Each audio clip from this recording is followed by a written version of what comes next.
other day putting their plastic wrapped sushi in a plastic sleeve, in a plastic bowl, in a plastic bag with plastic cutlery, and I felt like asking the guy, what are you using the knife for, dude? It's a piece of sushi. Hi, my name is Leisha and I'm from Trashy Science, and welcome to episode 1 of Trash Talk. For episode 1, we are talking to Jo from Five for Ride and Good for the Hood. Instead of assuming that everything has one purpose, think about how you can reuse or avoid waste altogether. Hey Jo, welcome to Trash Talk. Thanks for chatting to us. Thanks for having Can me. you tell me a bit about yourself and what you do? Okay, so my name's Jo. I am crazy passionate about waste. I'm a mum of 2. I live in a Ryde in Sydney, and I live on the same street as my best buddy Karina, and we started Five for Ride, which is a campaign about getting our community to ditch single-use plastic. And in 12 months we've managed to get 100 cafes to sign up to be responsible cafes. We've managed to start boomerang bag sewing groups. We're now working with cafes to ditch straws. And we've just launched our own social enterprise called Good for the Hood, which is all about helping other communities replicate exactly what we've done. So what got you both into sustainability? What kind of sparked your interest? So we have both worked for big waste creators, basically for a long time. But motherhood, I think, is what flipped us both. As soon as you have a child, not only are you creating a truckload more waste than you ever did before, but suddenly you start thinking about what's the world going to look like when my kids are my age. So for us, that was a huge environmental awakening, I guess.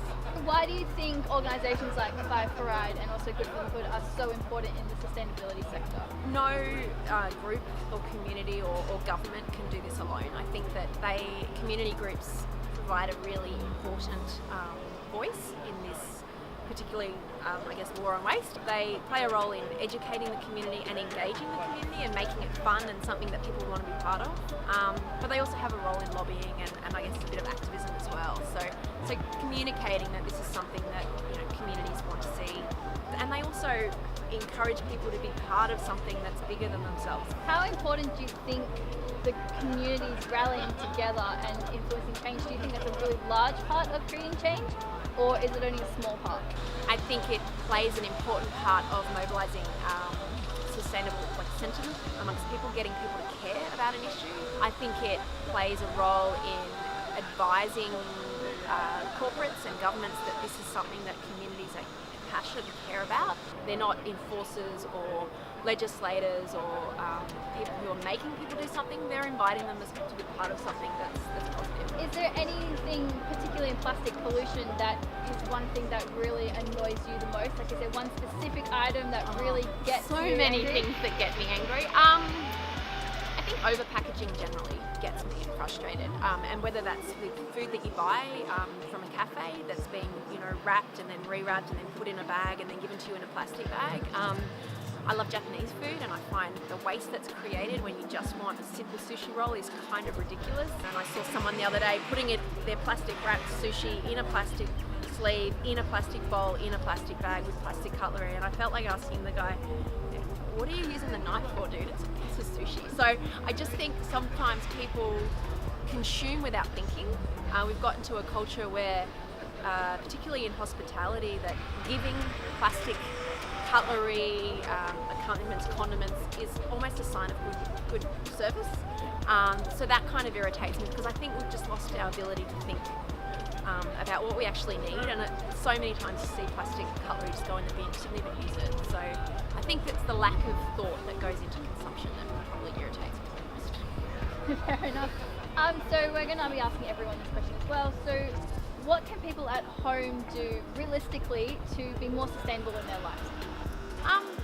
For me, it's not so much one particular activity, but a change in the way you think about consumption. So instead of assuming that everything has one purpose, think about how you can reuse or avoid waste altogether. Start watching what you do when you purchase and when you throw things in the bin.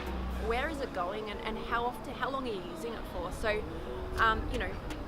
throwing out a jar, for example, is really a waste of your resources. Can you reuse that item in another way? Once you start thinking differently, then your consumption habits change quite significantly. if you're interested in learning more, we have a fantastic community called Good for the Hood. So you can look us on Facebook, it's Good for the Hood, or our website, which is goodforthehood.com.au, and we would love you to be part of our movement across Australia. It was really interesting hearing from Jo and hearing her talking about how you should rethink the waste that you're using. Every time you go to throw something out, think about whether or not it can be reused. She was talking about glass jars. Throwing them out can be a bit of a waste, and they can be used for so many other different things. If you've seen the microplastics video with me on Trashy Science, I actually kept all of those microplastics and larger macroplastics in that salsa jar. It keeps it nice and secure, so I'm not spilling any of my microplastics anywhere, and also keeps them in a nice safe spot that I can always come back to for videos such as the microplastics video. Rethinking your waste is a really key point to take away from what Jo said today, and don't forget to check out Fire for Ride and Good for the Hood. So if you've liked this video, stay tuned for episode 2, and don't forget to like and subscribe to our YouTube channel and keep in touch with our website. And in the comments, let us know things that maybe you've reused or anything that you have changed in your lifestyle. So my name's Leisha and I am from Trashy Science, and this has been Trash Talk, sustainability for the greener good.